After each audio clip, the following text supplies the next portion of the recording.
Soccer first started in the mid-19th century in England, and while the sport hasn't changed much since then, its popularity has certainly grown. Hi, I'm Rebecca Brayton and welcome to WatchMojo.com, and today we're learning more about the history of this sport. It started as an organized sport in England in the middle of the 19th century, so it's been around for a while. It spread around the world, I guess, in the first wave of what would be called multinationalism. That is, at the beginning of the 20th century, as England began to trade with countries all over the world, and there was such a thing as the British Empire. Wherever British workers went, they seemed to bring soccer with them.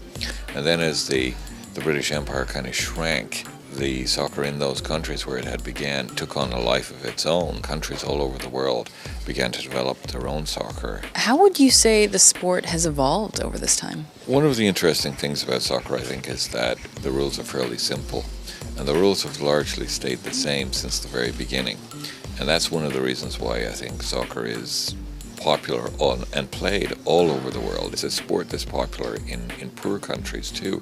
They're some of the strongest countries in international soccer, countries like Brazil, some of the countries in Africa, where soccer is the poor man's sport, because all you need is that ball to kick it around and improve your skills and learn how to play the game. Who would be on your all-time all-star soccer team?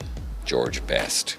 A player from Northern Ireland who played for Manchester United in England during the 1960s and into the early 1970s.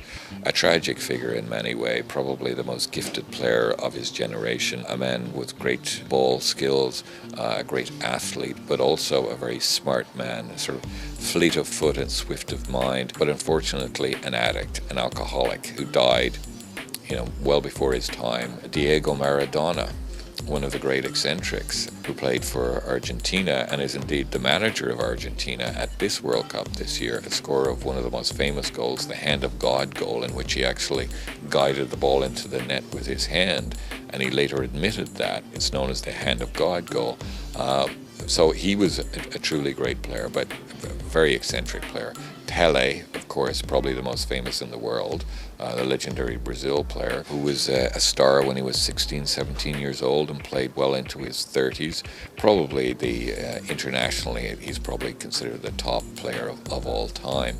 But then you have contemporary figures like Beckham, who's not ever been a great goal scorer, but tremendously gifted in his control of the ball. Everybody's familiar with the phrase "bend it like Beckham." It uses the metaphor of David Beckham's famous ability to kick the ball and send it in a bending motion. Thank you very much. You're welcome, Rebecca.